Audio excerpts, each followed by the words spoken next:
pauvre arbre. Qu'est-ce qu'il y a? Là, c'est les racines. Ah, ouais.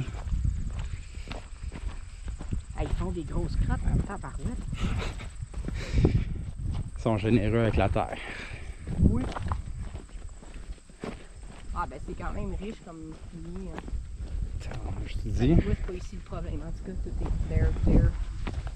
Ils pourraient pas manger les roches aussi. Ouais, ça serait merveilleux.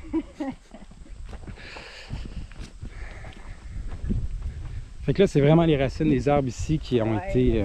c'est le pain, là. Pour ça, ça va être une bonne affaire qu'on Mais là, pour tes cultures qui est plein de racines, c'est pas bon?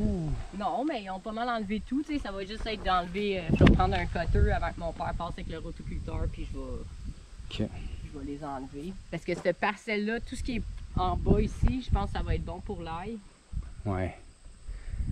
Ça n'a pas besoin de trop de lumière, ton ouais, mais tu sais, le soleil arrive, là, c'est parce que le soleil baisse un peu, là, mais ouais. au printemps, c'est quand même, tu sais, il y a quand même, je te dirais, un 10 heures d'ensoleillement, c'est quand même assez suffisant.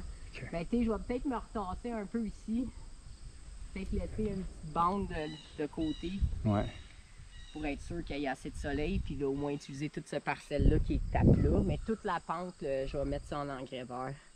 Okay. C'est trop drainant. La terre, tu vois, il y a une bonne différence ici. Elle est beaucoup plus riche. Là, c'est vraiment graveleux, sablonneux, c'est rocailleux. Fait que c'est pas la meilleure terre. Fait que je vais trouver un autre coin ailleurs pour la planter cette année. C'est la première fois que je planterai pas tout mon ail où est-ce que mes cochons étaient. Mais là, penses-tu pouvoir l'utiliser éventuellement, cette parcelle-là? Oui, ben, c'est ça. Je verrais peut-être juste à force de faire des engrais verts, il va falloir que j'en fasse au moins 2 ans.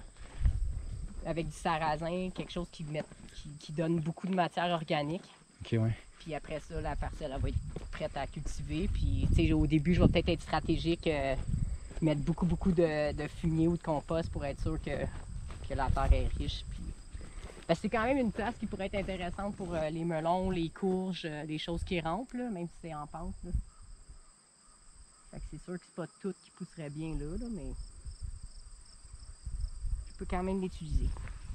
Ouais, c'est ça, mais tu le vois là, c'est pauvre. Ouais. Ben, c'est ça qui a été mon plus gros défi dans le fond quand j'ai loué le champ. C'est juste que ça avait été abandonné pendant 20 ans, puis c'est quelqu'un qui prenait le foin sans mettre rien, fait qu'il a tout pris comme tout ce qu'il y avait comme matière organique, puis il en remettait pas.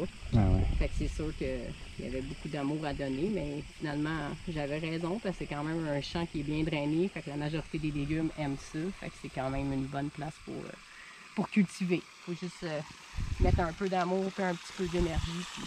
Ouais, je pense que ça prouve le concept d'agriculture régénérative aussi, hein? Tu ne voles pas à la terre, tu en donnes. Quand je suis arrivée ici, il n'y avait même pas un ver de terre. Il n'y avait pas un crapaud, il n'y avait pas de vie du tout. Aïe. Fait que maintenant, au moins, je suis contente. Quand je creuse dans ma terre, je vois qu'il y a pas mal plus de vie. Puis à chaque année, ça s'améliore. Je te remercie.